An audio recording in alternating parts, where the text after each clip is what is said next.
What's going on, guys? Jimmy here with One Road. So I've been doing a lot of research into my vehicles, trying to get them, basically prep them for the long trip that I have ahead of me.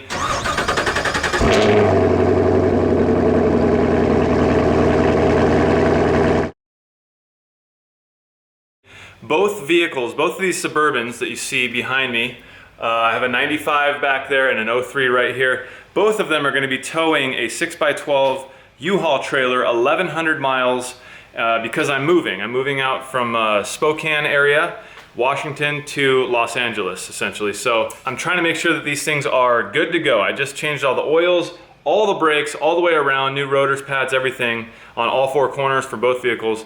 And I'm doing other things.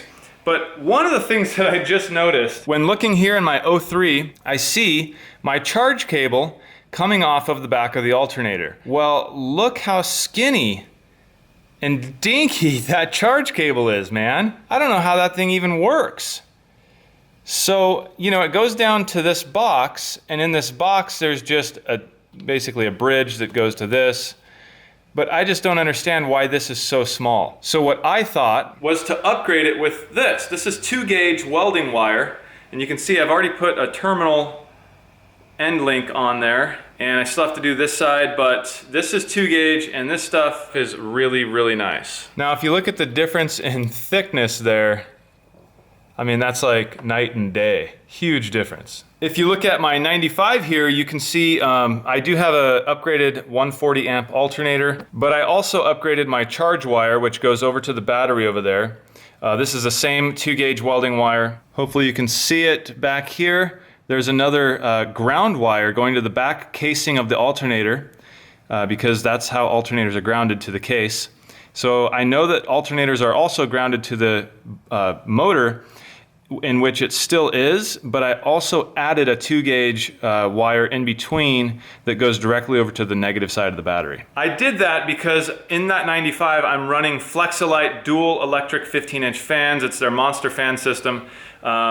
And I've been having some power issues, and I'm still having power issues, but I just talked to MechMan Alternators, a guy over there named Josh, and he was really cool with me, and we just went over a whole bunch of things just about alternators and pulleys and what they can do at idle, hot idle, and all these things.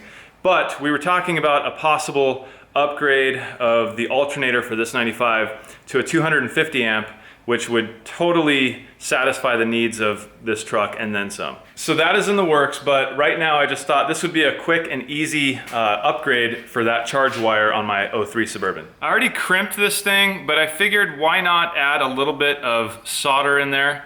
I did make a little cutout there so I can kind of put the solder in. I've never done anything like this before. I'm not gonna claim to be a professional at this or anything like that. I might actually screw it up, but hey, that's how you learn.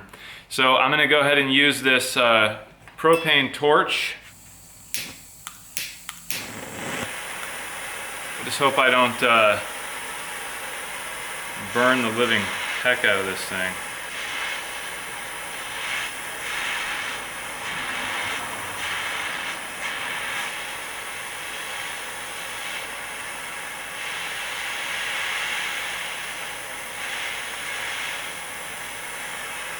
Filled up with solder.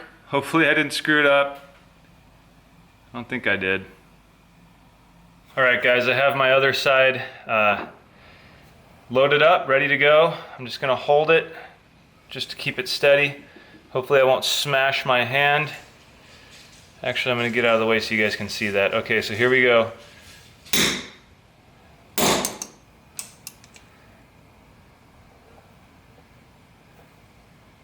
I might actually, I'm gonna probably hammer this one more time.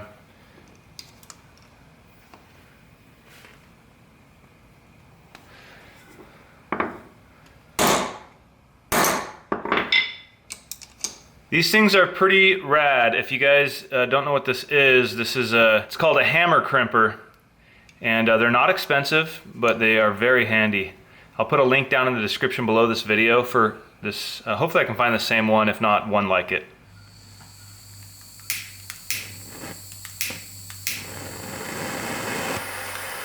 I'm trying not to get this too hot. I don't know what is too hot. I'm just kind of going by my common sense with color and how everything looks. I know that you want to heat up the area that you want the solder to flow. And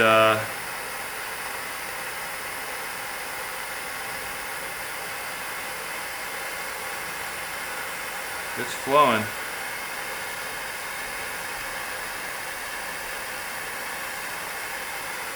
So I think we're good. There's the second one, guys, full of solder. I found a bit that is not quite as big, but it's fairly close. I should be able to just ream it out with this bit. It's basically all that my drill will hold. This is a little Makita 12 volt system, so that is as big a bit I can put in there.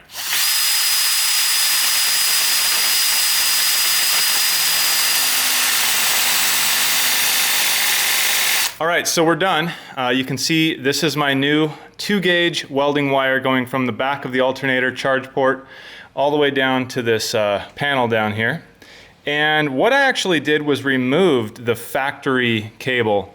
And I know they say you should never do that, but you know, I did it because that factory cable was absolutely tiny, and there's no way this one would fail in any way compared to that one. This would be a major upgrade for this thing, hopefully. Here is the factory charge cable, and you can see the way they connected the terminals on the end. It's just not that great.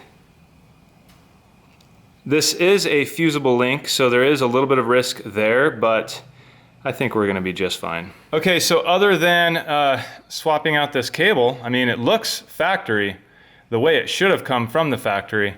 Very nice, very thick, supplying power to the rest of the vehicle. Hopefully this will be good for a long time to come. All right, so the car is on and had no issues, no check engine lights. I did disconnect the negative battery cable before I did anything. And when you look at the battery gauge, everything is perfectly normal. So there we go, guys. Just a quick upgrade to this charging system, something that was just sticking out to me like a sore thumb. If you enjoyed this video, please hit that thumbs up. Make sure you subscribe to my channel for more. Check down in the description below for the link to that hammer crimper. Jimmy with One Road, signing out. Peace.